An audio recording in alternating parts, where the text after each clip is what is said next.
ஒரு சின்ன கதை. இடம் மதுரை மீனாட்சி அம்மன் டெம்பிள். அங்கே மடப்பள்ளியில் வேலை பண்ணுறவர் ஸ்ரீனிவாசன் ஒருத்தர்.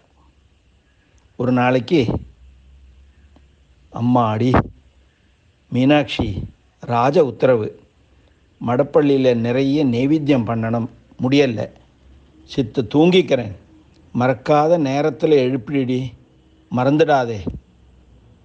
மீனலோச்சனையின் மீதுள்ள அதீதமான உரிமையால் ஸ்ரீனிவாசர் தேவிக்கே உத்தரவிட்டு மடப்பள்ளியை உள்பக்கமாக தாழ் போட்டுக்கொண்டு உறங்கி போனார். சிறிது நேரத்திற்கு பின் தடதடவென சத்தம். யார் மடப்பள்ளி கதவை இப்படி உடைக்கிறது? கோபத்துடன் எழுந்து ஸ்ரீனிவாசன் கதவை திறந்து பார்த்தால் ராஜசேவகர்கள். என்னங்கானம், நீர் கதவை அடைச்சிட்டு உள்ள என்ன பண்ணுறீர்? காலத்துக்கு அம்பாளுக்கு நைவேத்தியமாக வேண்டாமா? குருக்கள் காத்துட்டு இருக்கார், நைவேத்தியம் எடுத்துட்டு வாங்கோ. ராஜசேவர்களோடு வந்த பட்டரின் குரல். ஐயோ மீனாட்சி, கைவிட்டுட்டேடி, எழுப்பி விடுன்னு சொன்னேனே, ஒரு நைவேத்தியமும் தயாராகலையே, நான் என்ன பண்ணுவேன் அம்மா? ராஜதண்டனை தான் எனக்கு இன்றைக்கு. பயத்திலும் அதிர்ச்சியிலும் உறைந்தார் ஸ்ரீனிவாசன். நகரங்கானம். பட்டரோடு 4-5 பேர் நுழைந்தனர் உள்ளே.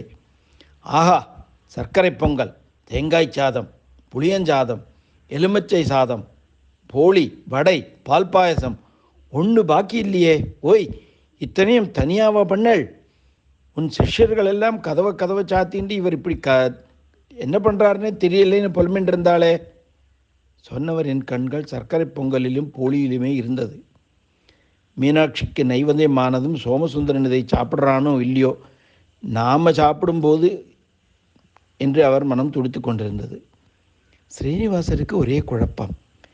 என்னது இது?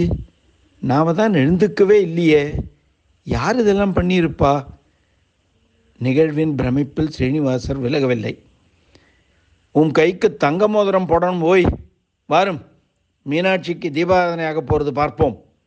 எல்லோரும் சிவராஜ மாதங்கியின் சந்நிதிக்கு விரைந்தனர்.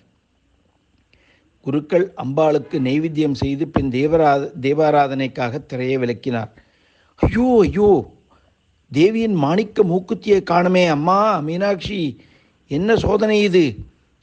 குருக்களின் கதறல் மீனாட்சி கோவிலுக்கு வெளியே வரை எதிரொலித்தது. மீனலோச்சனையின் அழகையே மெருகூட்டும் மூக்குத்தி தொலைந்த துக்கம் ராஜாவிற்கு, மற்ற அனைவருக்கும்.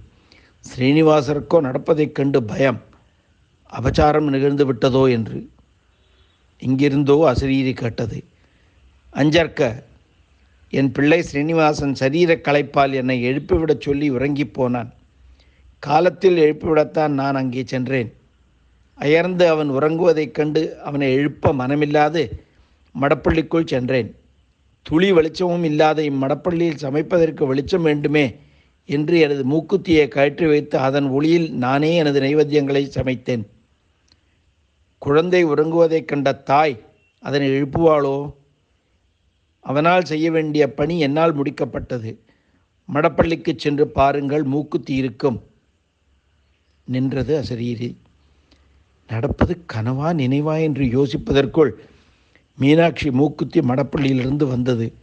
அம்மா மீனாட்சி! ஸ்ரீனிவாசன் கண்களிலும் ஜலம் பெருக கதறி மீனாம்பாளின் பாதத்தில் விழுந்தார்.